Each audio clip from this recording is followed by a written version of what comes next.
Tema 11. El palacio y los ciclos de pintura de historia. La glorificación del rey a través de la pintura. Los programas decorativos de María de Médicis, Carlos I de Inglaterra y Felipe IV. Los palacios de la Edad Moderna mostraron la magnificencia de los príncipes que con sus colecciones en su interior sirvieron de propaganda de la imagen y los linajes papales, reales y nobiliarios. Un ejemplo fue el Buen Retiro, donde el conde duque de Olivares lo dispuso todo para mostrar una imagen de Felipe IV como protector de las artes, además de glorificar su persona. Quedaba patente que la riqueza del mobiliario era la mejor manera para que el extranjero concibiera la grandeza de un príncipe a través de las apariencias. El ciclo de pinturas de Rubens para el Palacio de Luxemburgo. Durante la regencia de María de Médicis y a cargo de Luis XIII de Francia, se eligió como emplazamiento del nuevo palacio el Hôtel Particulier de François de Luxemburgo, que con el tiempo dio nombre al Palais Médicis. Ella ordenó desde su construcción en 1615 que el diseño de sus trazas arquitectónicas siguiera al del Pitti. En ese año, Luis XIII contrajo matrimonio con Ana de Austria, hermana de Felipe IV de España, accediendo a los dos al trono en 1617. El rey mandó asesinar al mariscal Concino Corsini, favorito de María Médicis, y esta fue exiliada al castillo de Blois, donde organizaría varios levantamientos fallidos contra su hijo. Tras el traslado de paz de Angulema, el rey permitió la vuelta a la corte de su madre en 1620, encontrando ya las obras avanzadas del Palacio de Luxemburgo. María Médicis encargó a Rubens la decoración de su palacio parisino. El contrato firmado en 1622 estipuló que en 4 años Rubens se encargaría de la realización de 48 pinturas en 2 series de 24 lienzos para 2 galerías en el piso principal del palacio a cambio de 60.000 libras. En la galería este se representaban escenas de la reina viuda, mientras que en la oeste escenas bélicas del rey póstumo Enrique IV.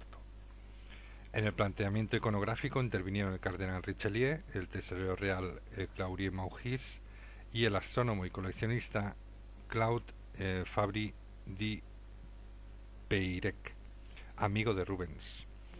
En la obra se contempla el lenguaje complejo que debía complacer a María de Médici sin ofender a Luis XIII. Las obras de gran carga simbólica convirtieron a María de Médici en una heroína de la antigüedad que no se arrepentía de los actos políticos, poniendo el bien común por encima de la moral. Un ejemplo fue la pintura del Triunfo de la Verdad o el encuentro del rey, la reina en Lyon, donde se trata de la reconciliación entre el rey y su madre. A pesar del aire conciliador, colocando a la madre e hijo a la altura del cielo, la obra guardaba un mensaje del triunfo de María de Medici por su vuelta a la corte. El palacio de Whitehall y la decoración del techo del Banqueting House. Enrique VIII adquirió el palacio londinense de los arzobispos de York en 1530. Conocido como York Place, se remodeló y se rebautizó como Whitehall por la piedra blanca utilizada para su construcción. En las grandes extensiones anexionadas al palacio, el monarca levantó edificios y espacios para ocio, una capilla, apartamentos privados, pista de tenis. El Whitehall desplazó al Westminster como residencia oficial, convirtiéndose en una de las residencias más lujosas de Europa, destruida en un incendio en 1698.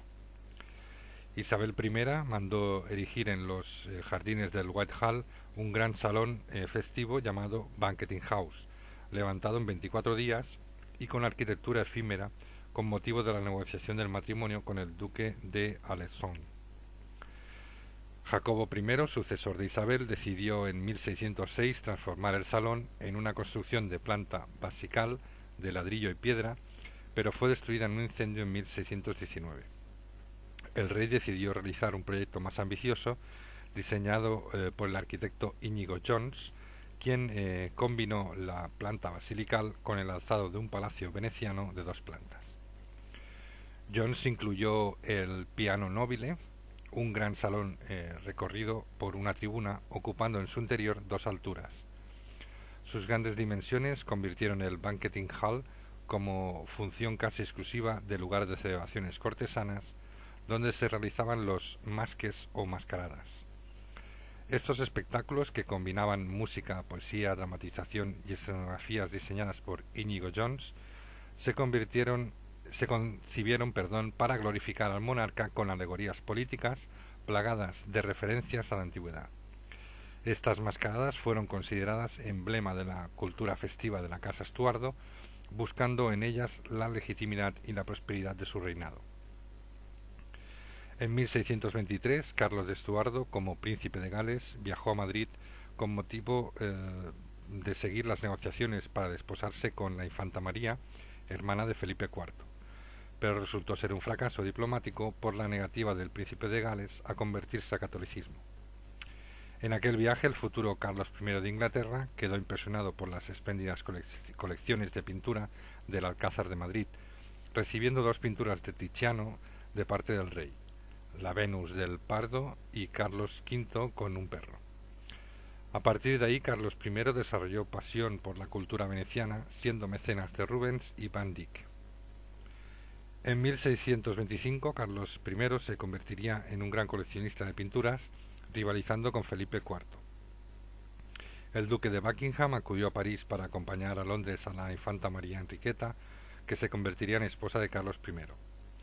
El duque aprovechó su estancia en París para encontrarse con Rubens y contemplar la obra realizada en el Palacio de Luxemburgo.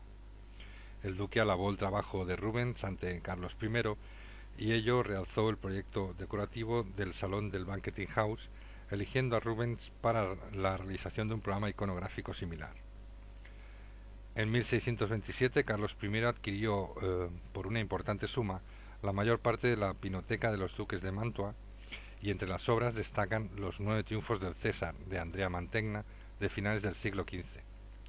Con la adquisición de este repertorio pretendía igualar el prestigio de los Valois y Habsburgo, rivalizando con el cardenal Richelieu por adquirir las mejores piezas de la colección. Carlos I invitó a Rubens a establecerse en Inglaterra, prometiéndole un título nobiliario. El pintor, que acudió en misión diplomática para cerrar el acuerdo de paz entre España y Francia, permaneció 9 meses en la corte inglesa, dejando a su discípulo Van Dyck. El tema elegido para el techo del Banqueting Hall fue la glorificación de Jacobo I. Las 3 escenas principales representan la unión de la corona entre Escocia e Inglaterra, la legitimación dinástica de los Estuardo y, en el óvalo central, el reinado pacífico del rey Jacobo I. Las 9 composiciones de Rubens en el Banqueting House provocó el abandono de este como salón festivo por miedo a que el humo de las velas de las mascaradas dañaran la pintura. En 1625, Carlos I fue decapitado por traición tras la Segunda Guerra Civil en Inglaterra y su colección fue subastada para pagar las deudas de la corona.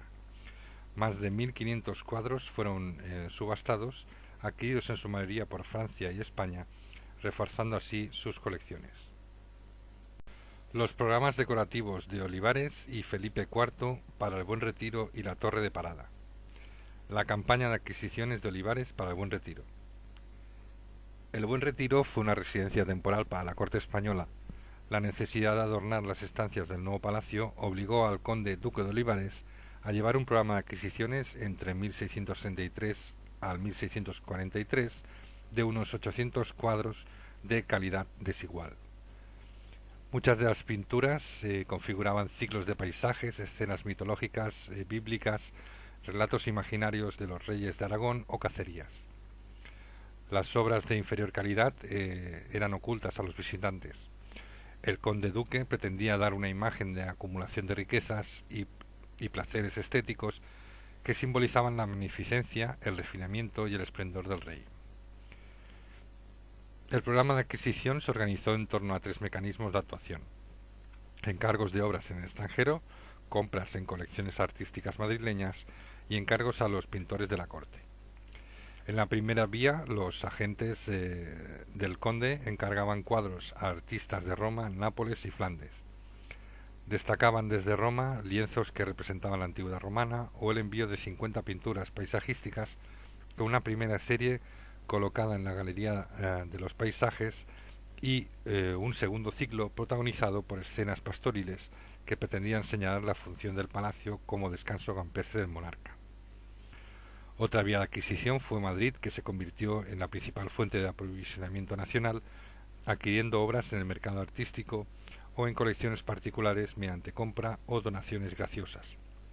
Destacan entre todas las del Marqués de Leganés, con más de 1.300 obras, la mayoría de estilo flamenco, la del Conde de Monterrey, que reunió numerosas obras de la Escuela de Nápoles gracias a su cargo de virrey, y la del Almirante de Castilla o el Marqués de la Torre, entre otros. A estos nobles se les invitó a regalar parte de sus colecciones privadas para decorar las estancias del nuevo palacio, colecciones afines al gusto del rey Felipe IV, mayoritariamente pintura veneciana y flamenca. La tercera vía de adquisición fueron encargos a los pintores de la corte, con la inclusión de Zurbarán, ajeno a la corte. Se trasladó de Sevilla a Madrid para realizar la defensa de Madrid contra los ingleses, una de las 12 escenas de batallas del Salón de los Reinos, ejecutando en el mismo la serie de los 10 trabajos de Hércules. El palacio contó con 18 lienzos de Velázquez y 22 paisajes de Collantes. Animad al rey, el Salón del Reino. El Salón del Reino fue concebido por Olivares como un gran palco donde contemplar los espectáculos celebrados en la plaza de fiestas. Cuando se levantó el edificio, la estancia albergó puntualmente ceremonias oficiales, siendo la práctica destinada al escenario de comedias y diversiones de la corte. Su decoración se basó en una recuperación de la tipología tradicional del Salón de la Virtud del Príncipe, destinado a ensalzar grandes acontecimientos de la casa dinástica y las virtudes morales y físicas del monarca. Combinaba 3 lenguajes artísticos, narración, alegoría y analogía, para subir el ánimo del rey, adornado con episodios bélicos, recordando los éxitos iniciales de su reinado y la vinculación de Hércules a su linaje. La bóveda se decoró al fresco con grutescos dorados, rodeados por las armas de los 24 reinos de España, donde destacaba un espléndido mobiliario con 12 mesas de mármol con tablero de jaspe, junto a otros tantos leones de plata que sostenían en sus garras una antorcha y un escudo con las armas de Aragón. En los 2 frentes mayores del salón destacaban 12 grandes lienzos que nombraban las victorias españolas en suelo europeo y americano. Las obras fueron encargadas a los mejores 7 pintores que trabajaban para el rey: Velázquez, Cartucho, Cajes, Giuseppe Leonardo, Félix Castelo, Juan Bautista Maino y Antonio de Pereda. También se dispusieron 10 escenas mitológicas de la mano de Zurbarán con el tema de los trabajos de Hércules. Se retomará con el reinado de Carlos II entre 1665 al 1700, encargando unos 9 frescos para el casón o salón de baile sobre los trabajos de Hércules al pintor de la corte Luca Giorgiano, el cual también decoró la bóveda del casón con el tema de la alegoría del taizón de oro. En los 2 frentes menores se plasman retratos ecuestres de los reyes de la dinastía Austria con el realismo del taller de Velázquez. Destaca el retrato ecuestre del heredero con un bastón de mando, como si se tratase de un general de 6 años. La decoración de la Torre de la Parada. En el coto de caza del Pardo existía desde mediados del siglo XVI una pequeña torre utilizada por el cortejo regio como lugar de descanso durante las monterías. Gómez de Mora proyectó a su alrededor un conjunto de estancias que, bajo dirección de su discípulo Alfonso de Carbonell, estuvieron listas en 1637. El programa decorativo coincidirá en el tiempo con el emprendido por Olivares para el Buen Retiro. Compartían el carácter cortesano y campestre de sus pinturas con temática cinegética acorde con la finalidad del pabellón. Del total de 176 cuadros que decoraban la Torre de Parada, casi un tercio procedían del taller de Rubens, conformando así el encargo más importante que recibió el pintor de Felipe IV. El monarca encargó al pintor 3 retratos en los que él, su hermano, su hijo y sucesor, el infante Baltasar Carlos, posaban vestidos de pardo, con sus armas a modo de bastones de mando, junto a sus perros de caza. Estas obras ensalzaban las habilidades cinegéticas de Felipe IV, que les fortalecía y preparaba para la guerra. Sus efigies celebraban también las virtudes para el correcto ejercicio del poder, como el valor, destreza, prudencia o la paciencia. Velázquez también pintó para la Torre de Parada una imagen melancólica y abatida del dios de la guerra Marte, interpretada por algunos como una alegoría de la decadencia política y militar del reinado de Felipe IV. Por su parte, Rubens había pintado a los filósofos Heráclito y Demócrito, que compartían lienzo junto a otros dos retratos de los filósofos Esopo y Menipo, realizados por Velázquez. Estas 5 efigies recuerdan, al igual que las vanitas, la futilidad de la vida terrena y encarnan, excepto Demócrito, una visión trágica de la existencia.